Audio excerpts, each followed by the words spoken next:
This is going to be great. We always see, or we often see Brits going over to America, how they find their experience, but we rarely get to see an American who's moved over here, you know, give us a day in the life, like, and compare it to a day in the life in the States, because, usually the traffic is mostly one way. America's the bigger country, the wages are better. It's part of the reason why I'm thinking of moving, but it's going to be really fun to get it the other way round. A lot of people ask me, what's your daily life actually like living in the UK? Is it really that different from America? And the funny thing is, yes and no. On the surface, my days look pretty normal. I wake up, I get ready, I go to work, I come home, I make dinner. But the way that those things happen in the UK versus the US are completely different. So today I'm taking you through a typical day in my life as an American living in the UK and showing you what's actually different. So my morning starts off pretty much the same as it did in the US. I wake up, I get ready, I have breakfast, I pick out an outfit for the day. Nothing shocking there. The difference comes when I step outside. In the UK, I walk to the train station every morning. It's about a 10-minute walk, then I take a 20-minute train into work. By the time my workday actually begins, Wow, so her commute is 30 minutes. That's not bad. That's not bad. I've already hit How long is your commute? How long does it take you to get to work? For me, it's like 50 minutes. You need to change it. around 2,000 steps. That's before 9 a.m. When I lived in the US, that would have been impossible. I'm from LA, where walking, especially to get from one destination to the other, is pretty much non-existent. So I used to just hop in my car, drive to the office. My job was only 25 miles away, which should be a 30-minute drive in a perfect world, but LA traffic. So in reality, it took over an hour to get to work and sometimes 2 hours to get home. So the 2 hours to do 25 miles? Oh my God, that traffic is awful. biggest difference in the UK, my day starts off with fresh air, movement, zero traffic. In the US, my day started with brake lights. So the UK commute honestly feels like a lifestyle upgrade. Here, public transport is normal, it's reliable for the most part. It's part of the culture and it's integrated into everyday life. Instead of sitting in bumper to bumper traffic, getting so frustrated and annoying while also having to pay attention 24/7 to start my day, I get to just sit on the train, relax, scroll, read, drink my coffee. I mean, until there are train strikes, delays, or cancellations, but we won't get into that. Yeah, the strikes last year were awful on the tubes. Honestly, it's just getting out of hand now. For the most part, it's a lot less stressful because in LA, the car commute felt like an extra job. Parking, traffic, gas prices, road rage, hours lost every week. It was so draining. Like, my commute home sometimes would take so long that by the time I finally got back, I didn't even want to eat. Honestly, I just wanted to fall asleep. So it kind of just felt like I had no day at all. And I was angry, which is something I really didn't like about myself. But living in the UK, or I guess London specifically, has made me realize that commuting doesn't have to be stressful. Now, Yeah, I mean, I'd be pissed too. Like 25 miles taking 2 hours? Jeez. Like, is that really normal in LA? let's talk about lunchtime. This part is one of my favorite differences between the UK and the US.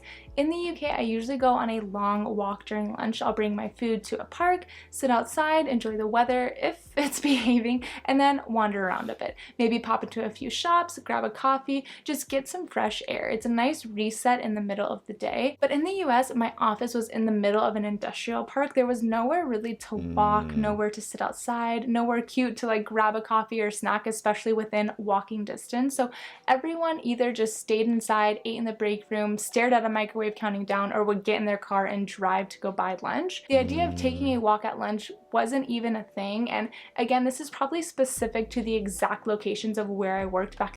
Anybody that works in an office in America right now, does this sound like your day? Like, are there not really areas where you can like go and get some fresh air? Like, is there a park near your office or just a neighborhood that you can just like, get away from your desk?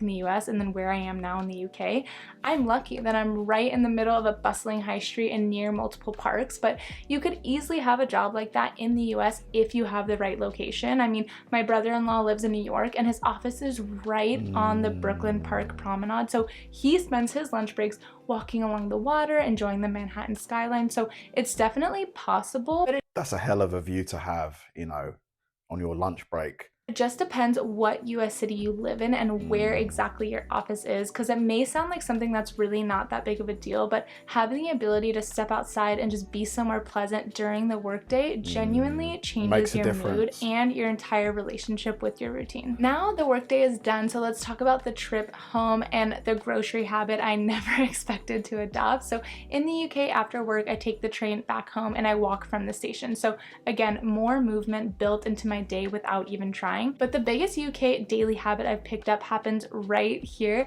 I almost always pop into the grocery store on my way home. Just a quick stop, 5 minutes, grab ingredients for that night's dinner, and Yeah, that's what I do pretty much. Like I grocery shop maybe 3 times a week because, you want stuff like as fresh as possible.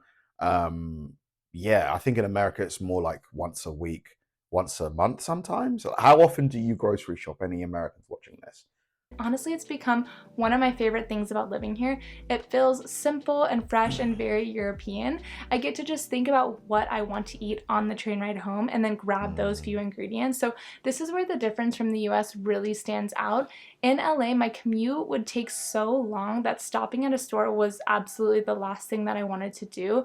I'd get home exhausted, starving, and absolutely not in the mood to wander around a grocery store, honestly, even cook in a lot of cases. And Mm. even if I did have the energy, I wouldn't just go to the store to buy ingredients for one meal. Americans are weekly shop people. We fill the cart once on the weekend and then we're just kind of set for meals for the week. So you just Mm. usually open up the fridge and make something based on the ingredients that you already have. Which I see the advantages of. If you're cooking once, meal prep, you haven't got to think about what you're going to eat that day because it's already there. But I suppose it's more exciting to have, endless possibilities, right? If you shop every single day, you can try new things, but then you're cooking more and it takes more time. That you bought a few days ago, whether you're in the mood for it or not, to be honest. And I will say that when I first moved to the UK, I thought it was super inconvenient how small the fridges were. I mean, my first apartment was a mini fridge, like an actual mini fridge with no freezer, and I was just in shock. I was so annoyed having to go to the store every day or two. But Yeah. because you're already walking everywhere, there's usually always at least one store on your way anywhere. So it's really not that inconvenient when you incorporate it into your daily walk that you're already going to be doing anyways. And when you take into consideration how much fresher the food is here, you start to appreciate the fact that you need to go shopping every day or two and can only hold a small amount in your fridge because you know that the quality of the food is just so much better for you. So now it doesn't really feel like a chore for me. It feels like a part of the rhythm of the day that I actually enjoy. Now let's talk about my Mm. evenings, which I guess are pretty similar in both countries. In the UK, once I get home, I make dinner using whatever I picked up from the shop, and that's the thing. Dinner in the UK feels calmer. There's no rush, no stress, no, I just spent 2 hours in traffic and I'm mentally drained. So back in the US, yes, I would still have to make myself dinner, but usually I was just so annoyed by the traffic and just so drained that I just wanted the quickest, easiest food option. Yeah, especially if it's taken her 2 hours and she leaves work, let's say 5:30. If she leaves at 5:30, she's home at 7:30. You don't really want to spend another hour cooking anything because that will take you up to 8:30. You eat your dinner half an hour. You've only got like an hour or two to yourself, and then you're sleeping at 11. Yeah. Which But not everybody's going to have a 2 hour commute home in America. I'm sure there's some Americans watching this that have a half an hour commute, 45 minutes. led to not so healthy meal choices, unfortunately. But in the UK, my evenings have a slower pace, partly because I'm not spending half of my life on the freeways in traffic, and partly because walking everywhere just kind of gives your day this natural flow. You move more, you breathe more, you're outside more. Your day isn't divided between sitting in office and sitting in a car. So when Mm. people ask me what the biggest lifestyle difference between the US and UK is, this is what I tell them. The UK builds movement, fresh air, and little resets into your daily routine without even realizing it. Walking so much really changes everything. That's my main complaint about US living. I'm not anti-US by any means. Some people think that because I left the US and moved to the UK, I hate the US, but I love the US. I just wanted to experience something new and just kind of travel a little bit more, but that Mm. is something that I've adapted in all the places I've lived around the world, a love for walking. And in the US, it's really, really hard to keep that lifestyle. Yeah, because a lot of roads in the US don't really have a pavement or like a sidewalk. So it's not really easy to walk in a lot of cities. which makes staying in shape a little bit harder, doesn't it? Unless you live in New York City. So that's a typical day in my life in the UK. And as you can see, the biggest differences aren't the most dramatic ones. It's the small things, the walking, the public transport, the easier lunchtime breaks, the fresh groceries, the calmer evenings. It's all these little lifestyle shifts that added together make my day feel completely different from when I lived in the US. Living Mm. here hasn't changed what I do every day, but it has totally changed how I do it. And Very, very interesting video. So it seems like she prefers the her day in the life in the UK compared to the one she had in LA. But LA is just one city, isn't it? There's what, hundreds of cities in America, thousands. So I'm sure there's people that would probably have a different day in the life or one that's more similar to the UK in America. Very interesting. Thanks for watching, guys. If you enjoyed the video, please like and subscribe, and I'll see you in the next one.